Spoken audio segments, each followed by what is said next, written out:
Good morning and welcome to Centers for Spiritual Living Eugene. We will begin with a meditation. Today, I'm going to be sharing with you a loving kindness meditation. And those of you who are familiar with Karen Drucker, she even has a song that goes very similar to the meditation we're going to do today.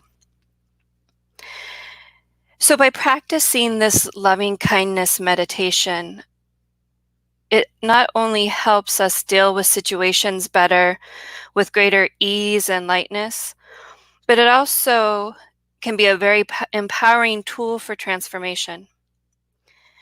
So I invite you to begin by taking a nice deep breath in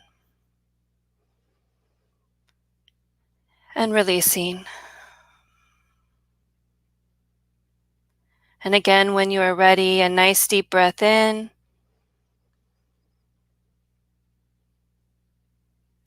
and release.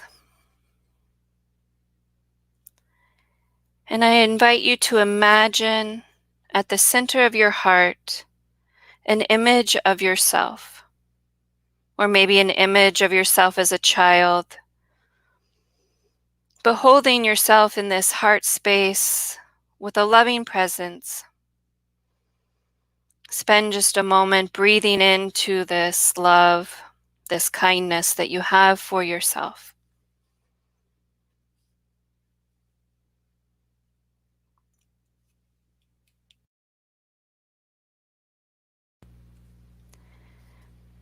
When we begin with self-compassion, we are more able to show compassion to others. And it's like planting a seed and tending to it. And the more we tend to it, the larger it grows.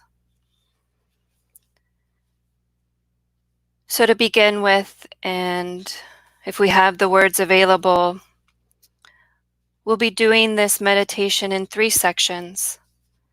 The first, bringing that loving kindness for ourselves.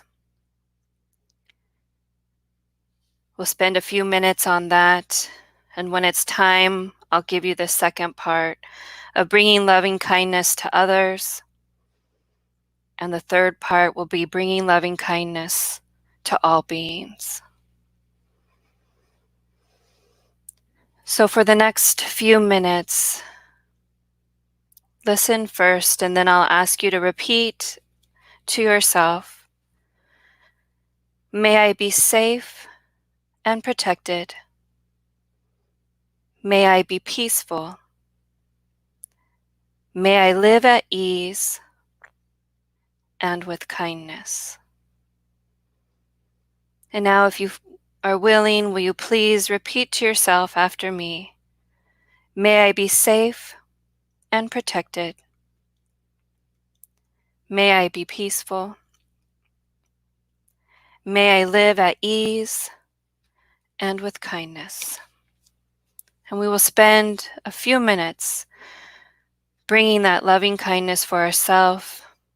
You may repeat these words, and when it's time, I will share the next set of words.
And for just a few more moments, cultivating that self-love, that self-compassion, kindness for oneself.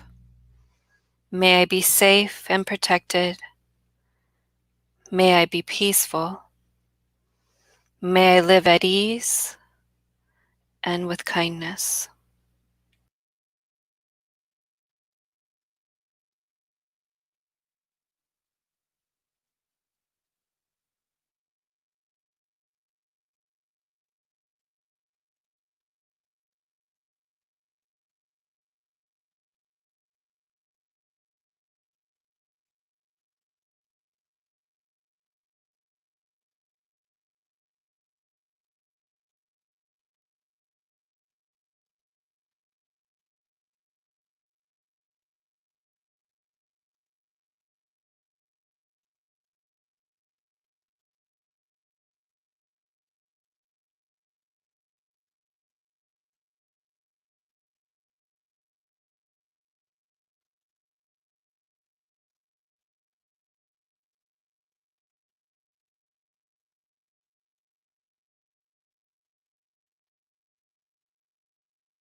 Take a nice deep breath in and release as we are invited to expand this compassion and love that we have cultivated out to other individuals.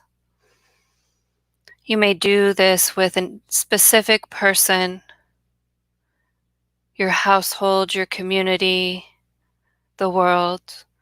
I invite you to decide whatever feels comfortable for you and share the loving kindness and compassion. And you may listen to these words first. May you be safe and protected. May you be peaceful. May you live at ease and with kindness.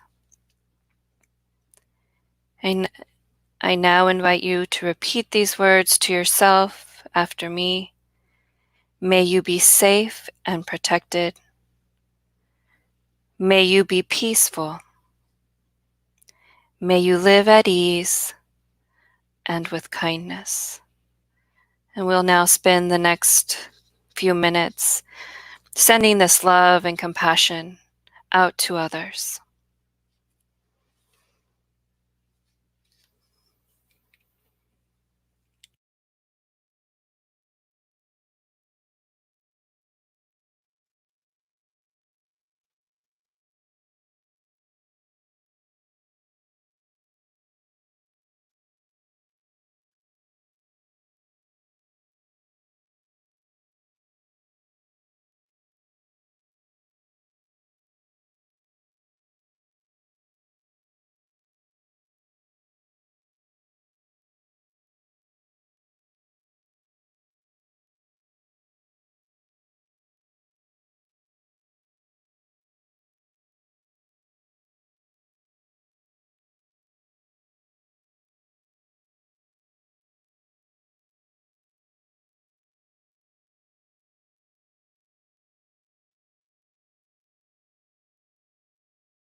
And for just a few moments longer, we'll continue to stay in this space of sharing loving compassion and kindness with the other beautiful individualized expressions of the divine.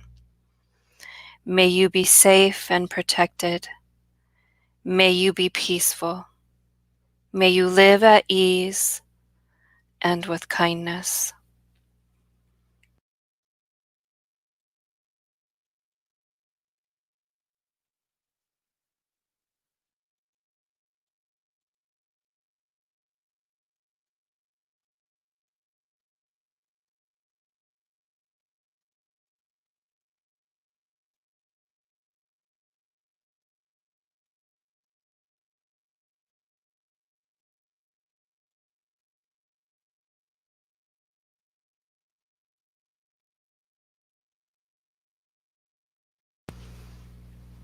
Again, I invite you to take a nice deep breath in and release as we now share this loving kindness with all beings. So you may begin to think about, is this a pet, an animal, trees or other plants, Mother Earth? Again, please receive these words first, and then we will repeat together. May all beings be safe and protected. May all beings be peaceful. May all beings live at ease and with kindness. And now, if you are willing, please repeat after me. May all beings be safe and protected. May all beings be peaceful. May all beings live at ease and with kindness.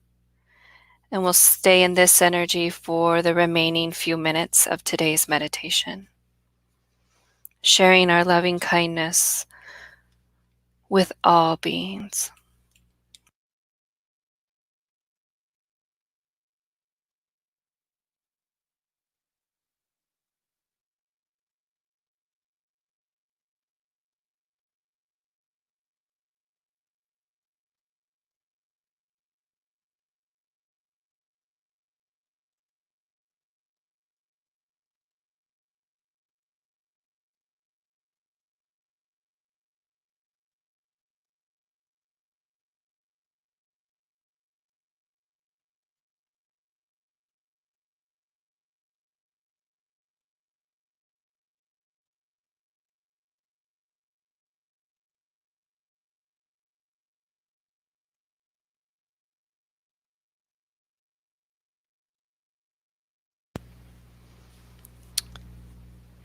May all beings be safe and protected.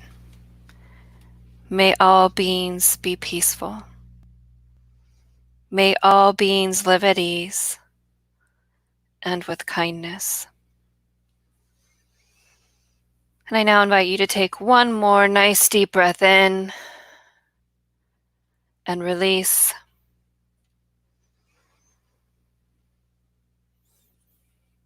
And I'd like to thank you for being here during today's meditation. I will also post some links to Karen Drucker's song and another one offered by Thich Nhat Hanh on the loving kindness meditation. Namaste.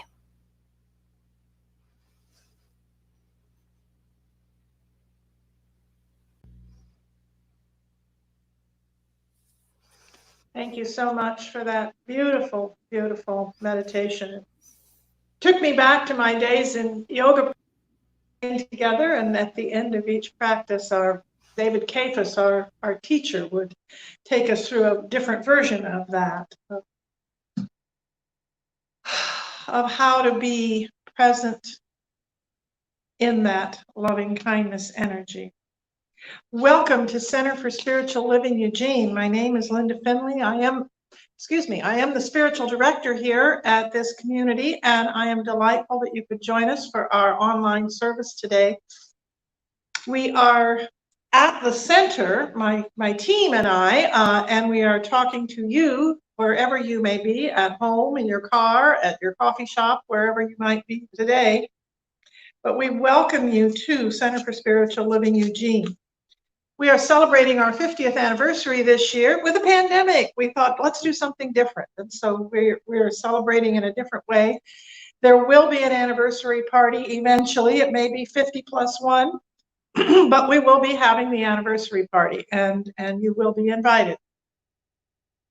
We're a New Thought spiritual community, which means we derive out of a group of new thought practices who came out of the Emersonian Transcendental Movement. We are cousins to Unity School of Christianity. We are cousins to the Unitarians, to Divine Science, and we enjoy the idea that God dwells and is in all of creation.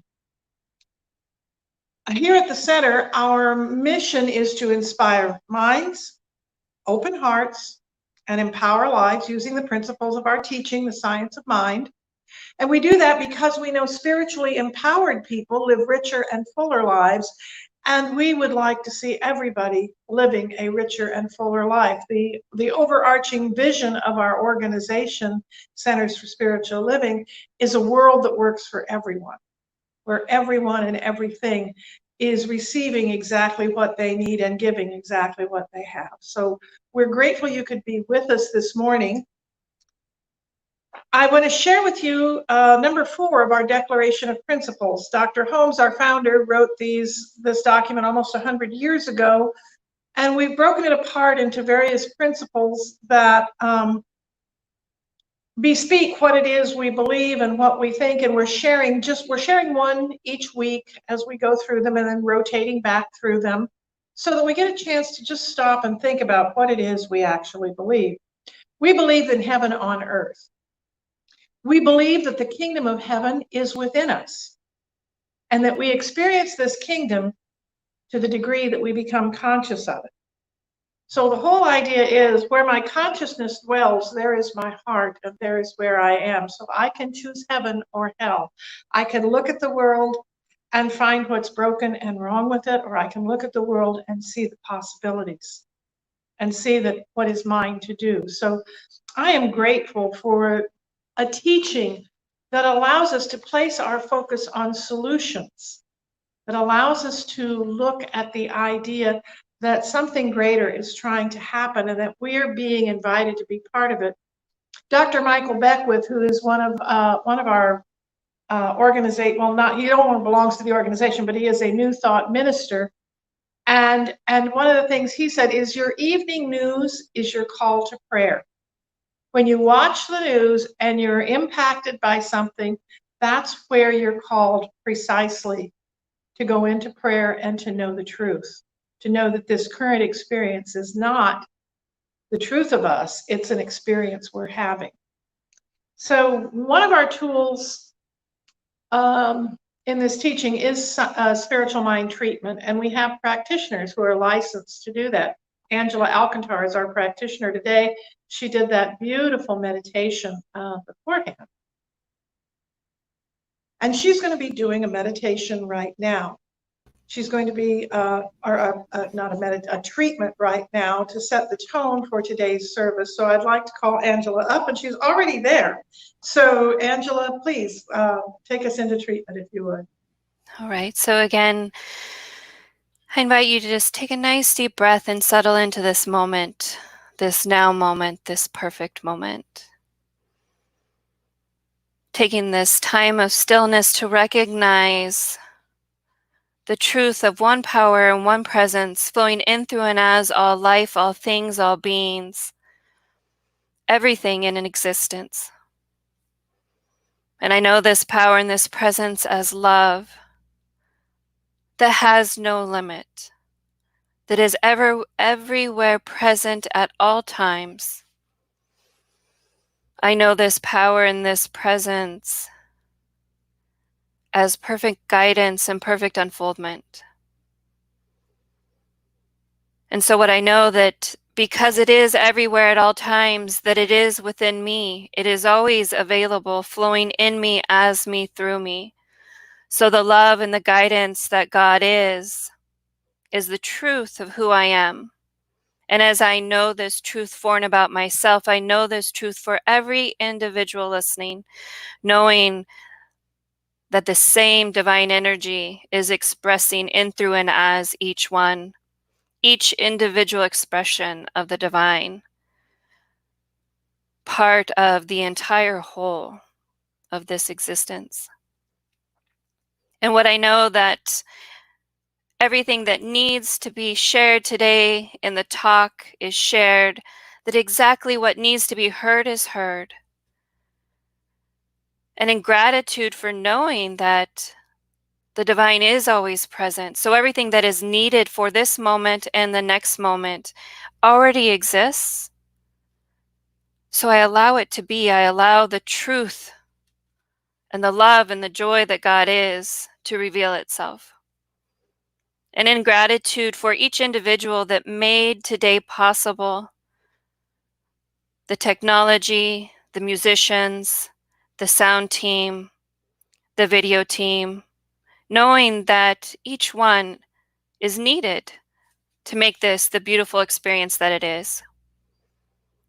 And in gratitude for Spirit that is always right here where I am, I release my word into the law, knowing that all is good. And together we say, and so it is. And so it is, and thank you, Angela. I needed that. We have a practice each month that we have an affirmation that we use all month long that is woven around the theme that we're exploring. This month's theme was Unchained Spirituality, and we've looked at various aspects of what freedom really means in our world and in our spiritual life. And this is the last Sunday we'll be doing this affirmation. Next Sunday is August, so we'll be starting a new affirmation next Sunday. So today is the final Sunday with this one. And I'm going to read it through once just to kind of settle it into our bones. And then if you are comfortable sitting at home by yourself, please join with me and say it out loud. So for now, simply listening. The infinite lives within me and expresses its divine nature in me, through me, and as me. As part of the one life, I am living for the greater good of life itself. And together we're going to say this. The infinite lives within me and expresses its divine nature in me, through me, and as me. As part of the one life, I am living for the greater good of life itself. I think that's something we forget sometimes, that I am basically, and Angela earlier mentioned Karen Drucker. There are so many good Karen Drucker songs, and I encourage you to go to her website, karendrucker.com, or go on YouTube and search for Karen Drucker. There's just beautiful music that can help sustain you in times like this. And she has a song that you are the heart, you are the hands, you are the voice of Spirit on earth. And if God is in and through everything, then God is working through us, and each of us is God expressing. So we are the way God talks to each other. I am really, really happy for one of the fabulous musicians in our teaching, who's also an incredible minister, and I'm proud to call him a dear friend. He and his wife, Bonnie, are buddies of mine, and we go to lunch a lot, or we used to, and we shall again. But today, coming to you live from his home on the Umpqua, on the house on the river, I bring you the beautiful, the amazing, the wondrous Andy Anderson.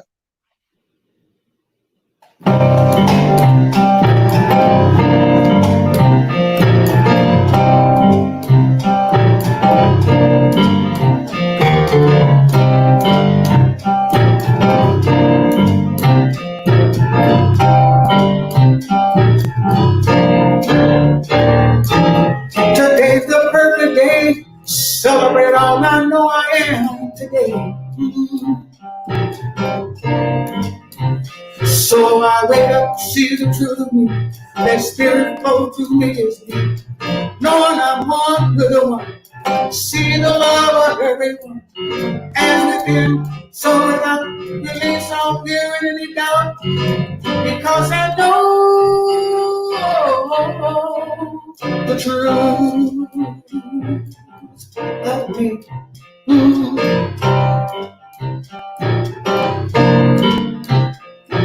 Wake up, open my eyes and see infinite possibilities.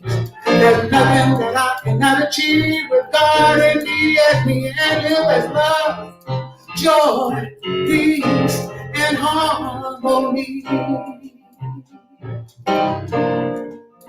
And then I wake up, see the truth of me. Let spirit flow through me as me.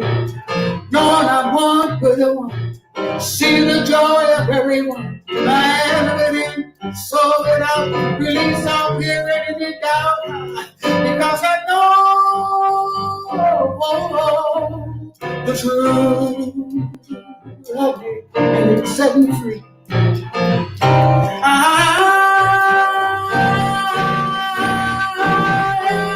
Anytime I can decide to change my mind,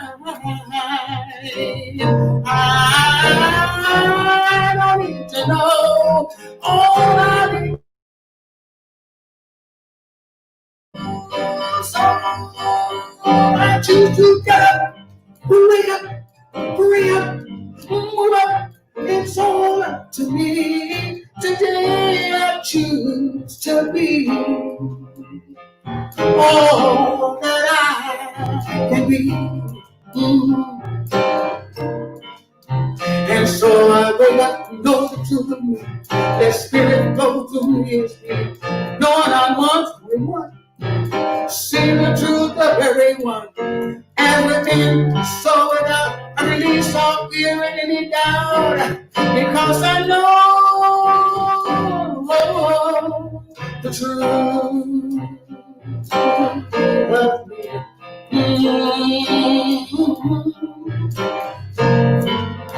I know the truth, I know the truth, I know the truth, I know the truth, I know the truth, I know the truth, it'll set me free. I know the truth, I know the truth, I know the truth, I know the truth, I know the truth of me.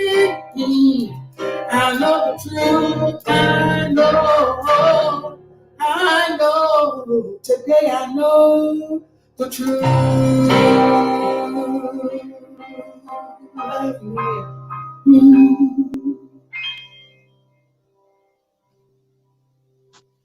Oh, Andy, bless you, bless you, bless you. When I was talking to him about the title, he says, oh, I got a song for this. Well, yeah, he did. So there we go. The truth will set you free. The truth will set you free. I think we've heard this many a time. And I think part of what I've always heard is, and it'll really make you angry, as it does. So what I want to talk about is, what is the truth of science of mind? What is the truth of Centers for Spiritual Living? And the truth that we subscribe to, the truth that we believe in, is that God is all there is. There is only God. God is the universe in which we live, that we are cells in the body of God. Beloved friend Etika Luckett, just a few short years before she passed, wrote the amazing song, there is only one life, that life is God's life, that life is perfect, that life is my life now. There is only one life. And that's the very core of our teaching. And we say it, and we get it up here, and we can recite it, and then we look at the world and we forget it. Oh yeah, that's God too. That's God in drag. Oh, okay, that's what God looks like, huh? When God's being like that, that's what God looks like. Okay. And the thing of it is, all great spiritual teachings believe this. I think you may have heard of the idea of omniscient, all-knowing, omnipotent, all-powerful, omnipresent, everywhere present. Well, if something is omniscient, omnipotent, and omnipresent, it's everywhere. It's in everything. It is everything. And that's essentially what those words mean when we apply them into our life. And that is the truth that will set us free when we finally get it. When I finally get that I'm God, being God as me. I am not all of God. Oh, no. I am one tiny little infinitesimal speck in a vast universe of infinitesimal specks, all of which are the substance of God. For God is all that is. And when I understand that God and I are one, that my life and God's life are one life. There's a freedom that really does surpass, that peace that passes understanding. It is a freedom that surpasses understanding. It is a way of seeing the world through the eyes of God. If I realize, really get that God and I are one, then I can look on my fellow beings with more compassion, with more love. I can empathize with their pain. I can see their anger and frustration as fear, being given voice the only way they know how. And as St. Paul said, perfect love casts out fear. It is love and only love that can cast out fear. So my anger at my friend's anger does not heal anything, does not make anything better. It is me seeing with the eyes of love, with the eyes of God. The thing is, God created us with free will. God created each of us to be free, to be who we came here to be, or to make other choices. There's a line early in the textbook that says, we are bound because we are first free. And boy, does that sound like a Buddhist koan. What do you mean we're bound because we're first free? We are free to make choices that benefit us, or we are free to make choices that have consequences for us. We are free to do really stupid things. Believe me, I have done my share of really stupid things. I owned a bar for 12 years, so I know what it is to do stupid things sometimes. And we are free to learn from those choices. We are free to make better choices. We are free to decide that we really can do something beyond a knee-jerk response, a pre-programmed neural pathway. We are free to choose something different. I remember 27 years ago, I believe it was, yes, right about this time, when I threw down my pack of cigarettes and I said, I am not going to let a box of herbs govern where I can go and what I can do. I'm not going to let that control me. And I went through the process of quitting smoking, but I chose to do that after smoking for 25 years. I made a choice. And this is what freedom is about, to make the choices. We are in, right now, what psychologists have been calling a liminal space. It comes from a Latin word, limen, that means when doors were much thicker, it was the big stone that was in the threshold, the doorway. You were in this room, then you stepped on the threshold, that was the limen, and then you stepped into the new room. So what was going on was there was a space where you weren't in the old room and you weren't in the new room. And that's where we are now. We're in a liminal space. Although, I'll talk to this later, but I think all space is liminal space. But right now we are in an obviously liminal space. We are in a space where a virus, one of the tiniest forms of life, has decided to step into our world. And we are in a place where things that used to be aren't the way they are now. And things that are going to be are kind of unknown. And this is what we look at, being the ending, the beginning. Sometimes the ending is here and the beginning is here. Sometimes the ending is here and the beginning is here. Sometimes they cross over, sometimes they don't. But there's always this chaos space where we can't rely on what we knew. I'm really well educated in what would have worked up until 6 months ago. But I'm not really well educated in how it's going to work in the future. And so it involves learning. Learning is a constant thing I have to do. in order to make this transition from the old into the new.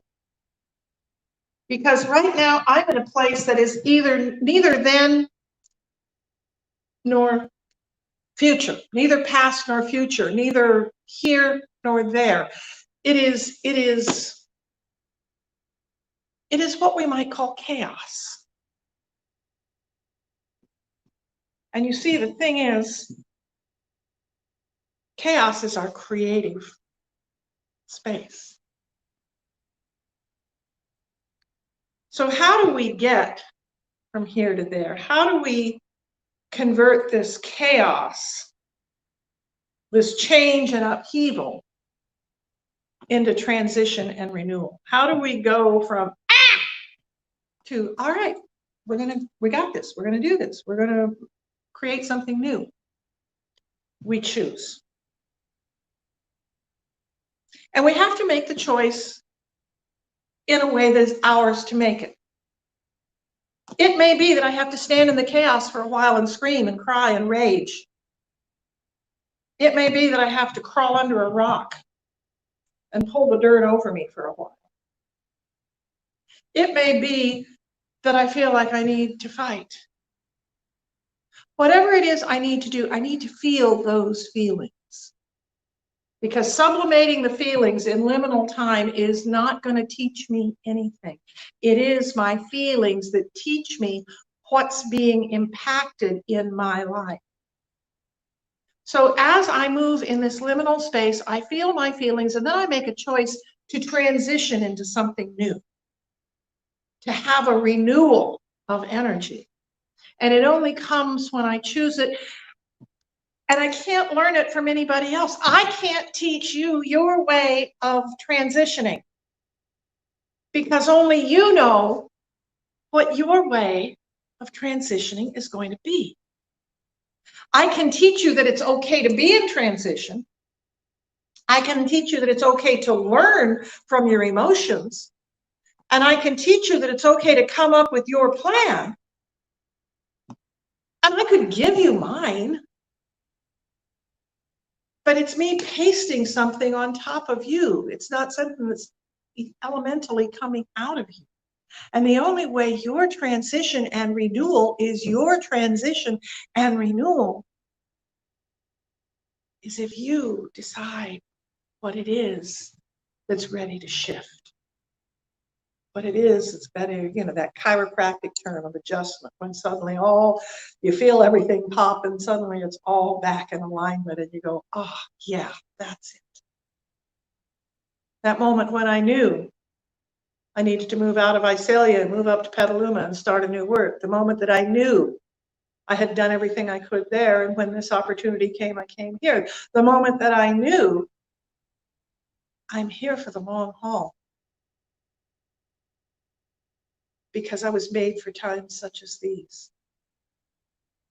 So what I want to talk to you about is we are the ones who make our meaning. We have to make our own meaning. I can't tell you what all this means. I can't tell you what the end of a relationship means. I can't tell you what the end of a job means. I can't tell you what moving to a new house means. I can't tell you what any of that means. All I can do is be there with you and listen you into your answers. So what I want to tell you and affirm to you is that transitions are going to involve challenging periods of turmoil and upheaval. That's the bad news. Because it is the turmoil and upheaval that shakes things up and stirs us out of our complacency. And I think as a nation, as a world, we have been complacent for far too long, for 20, 30 years, where we just thought, well, everything's okay. There's nothing I need to do to grow. There's nothing I need to do to expand. We're just okay. The status quo is fine. The thing is, roads were collapsing, schools were getting older, bridges were collapsing. We weren't continuing the process of growing. And what are the metaphors of roads and schools and bridges in my own life? What does it take to collapse? What diagnosis does it take to be the challenge, to be the upheaval, to get me to say, oh, maybe I should do something different. I had a friend, and sadly she's gone, because she had emergency open heart surgery. She had, everything was just clogged. And 6 months after the surgery, she invited me over for supper, and we sat down, and everything was ladled in butter and cream and all of these things that did not really look, and fried and batter. And I commented, I said, didn't your doctor give you maybe some guidelines? Oh, we have surgery now. I don't have to worry about that. They can just do it again. Okay, then, talk about no responsibility for my own life. I'm the only one who can fix my life. I'm the only one who can change my life. And I am connected to you. We are not independent. We are interdependent. This pandemic has taught us that. My survival relies on the survival of everyone else. My life depends upon the life of everyone else. So as I move through this bewilderment and this turmoil, what I can discover is that there are also, this is the good news, there are also vibrant periods of exploration and reconnection. There are amazing times where after the upheaval, suddenly something that had been hidden in the back of the closet leaps forward and says, pick me. And we discover how to be inventive, how to be doing different things, because you see, chaos breeds creativity. As a matter of fact, when we are complacent and everything's going fine and we don't need to do anything, why should I do anything differently? Everything's working fine. That's not going to breed creativity in me. Creativity comes when I have $5 to cook meals for 2 days. What am I going to do? How am I going to use the stuff that's in my larder? What do I need to purchase? What can I do? How can I be inventive and creative so it doesn't look like we're just eating beans for every meal of the day? How do I learn to create this between space, this liminal space, this space in the threshold that we are in, this space of chaos is actually the time when we get the chance to evaluate what it is that's working and what it is that isn't. What have we best been carrying along because we've always done it? And what's really essential? What gives me purpose? What am I doing just because I've always done it? And what am I doing because I feel alive when I do it? I feel connected when I do it. It gives me a chance, this chaotic time gives me a chance to make new shape. I heard a thing a few months back, and I shared it in a lesson a few weeks ago. When life knocks us, when life knocks us out of shape, when the universe knocks our lives out of shape, we are being called to give them a new shape. That's what this space and time of upheaval and chaos, an unbelievable opportunity to explore and reconnect gives us. It gives us a chance to imagine, what if? If we don't do things the way we've always done them, what would we do? How could we meet with one another? How can we create ways to connect?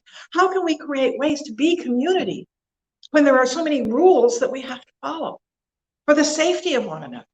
How do we build a new spiritual community virtually? How do we assure the next 50 years of this community?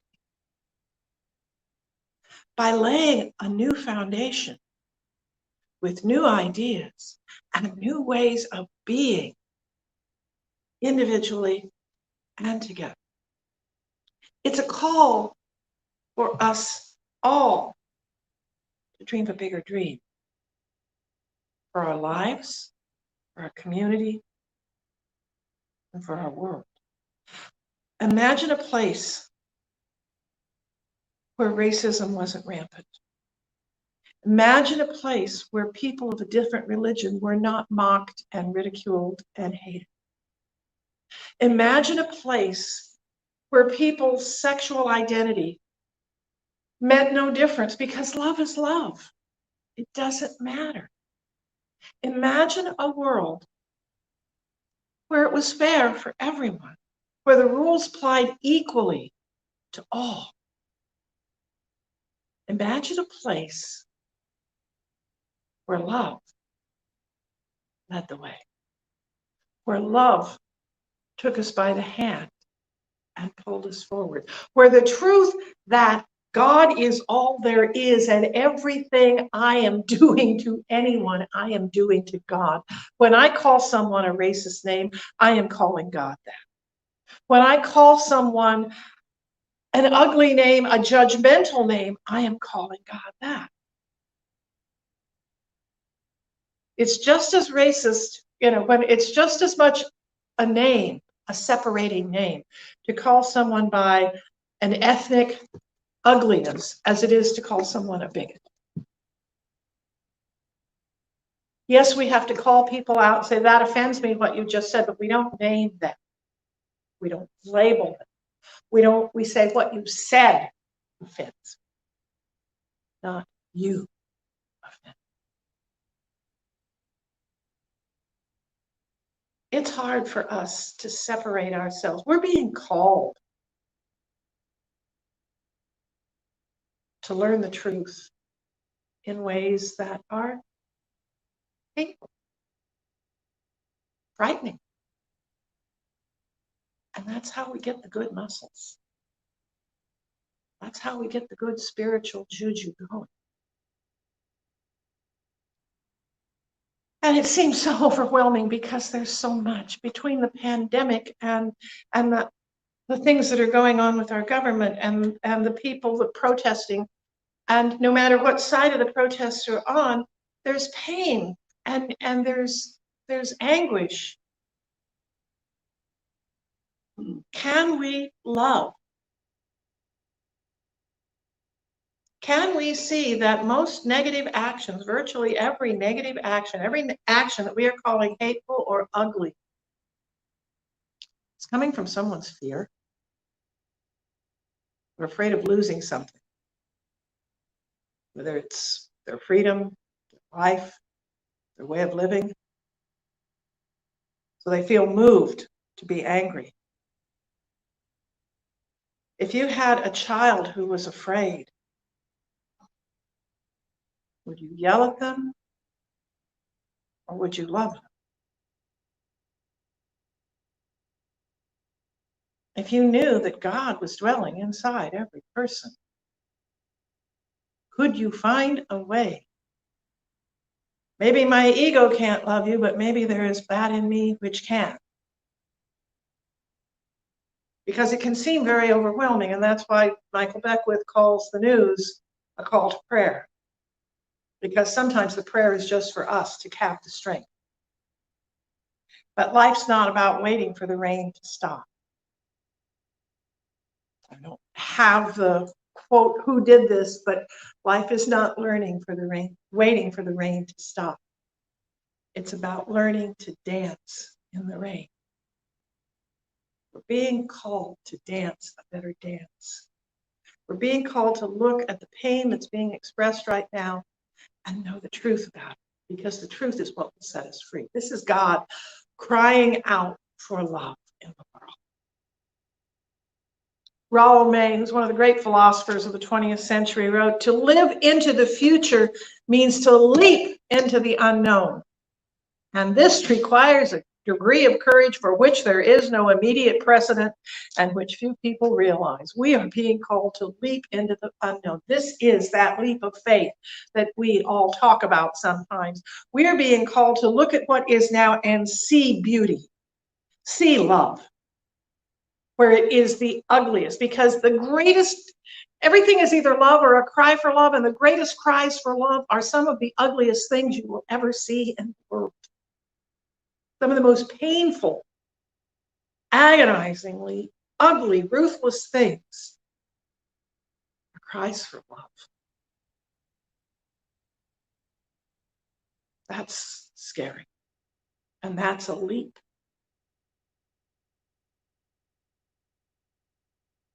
And yet,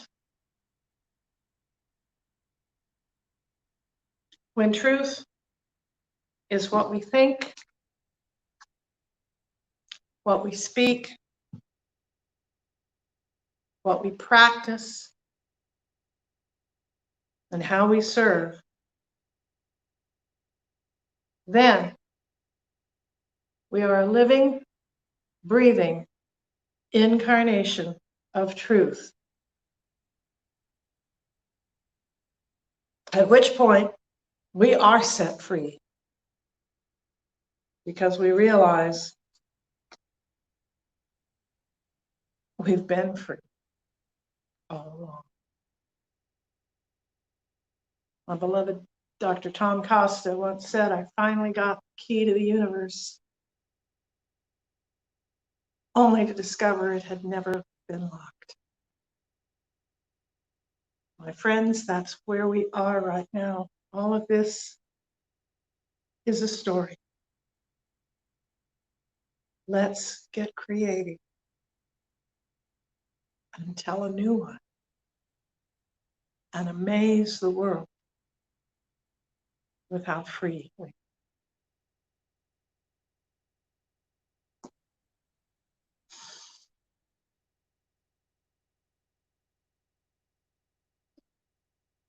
It's now time for the offering, and we'll call up Angela and the offering slide. All right. So just wanting to share gratitude with everyone who is able to continue to give during these times, and who give of both your, well, of all, your time, your treasure, and your talent. So in this moment, if you have a physical gift in your hand, or if you just simply want to place your hand on your heart, connecting with that love energy, and just knowing that every gift is a blessing. And as we give, we receive, and we keep that love, we keep spirit in circulation. So in deep gratitude for all that is and all that is yet to be, I say thank you, and so it is.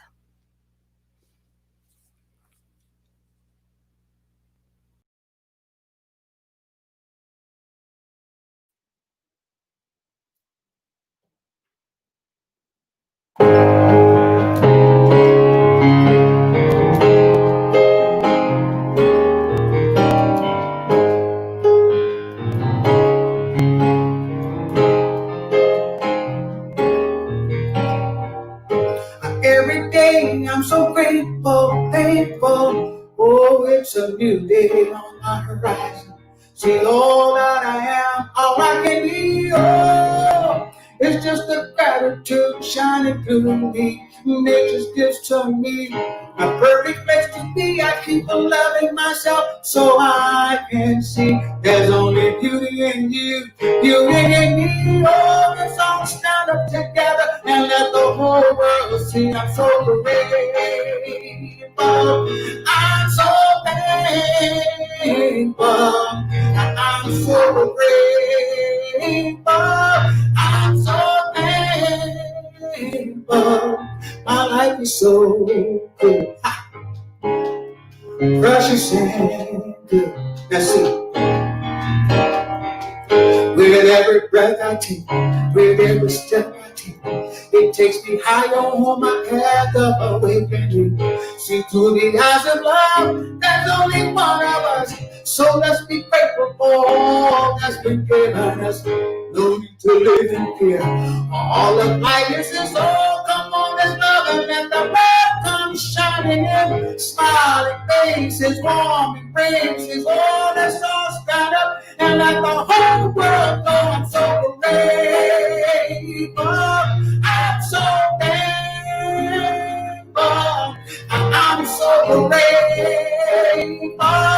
I'm so thankful every day. I'm so grateful. I'm so thankful. I'm so grateful. I'm so thankful. My life is so good. Precious and good. Oh, I'm so grateful.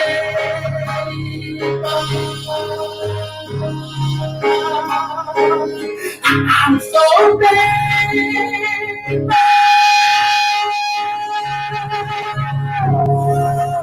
So grateful.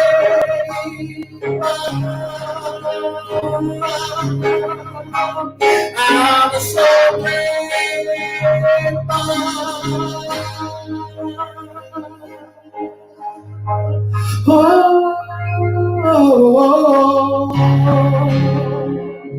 so grateful, so grateful every moment of the day. So grateful.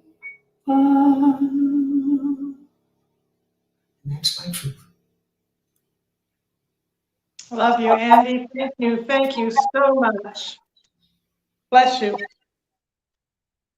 Oh, and so what you've all been waiting for, announcements. I want to thank everybody who helped out yesterday at Carol Mapp's Memorial on the South Lawn here. Several people donated canopies, Phoebe Bloom, Gabby Legault, and Kathy Kleppinger, and then Bruce Fingerhood and Susan Cochran and Dale Offit all helped get things set up, and it went quite lovely. If you did not get a chance to see the service, it is still on our Facebook page, and you can go there to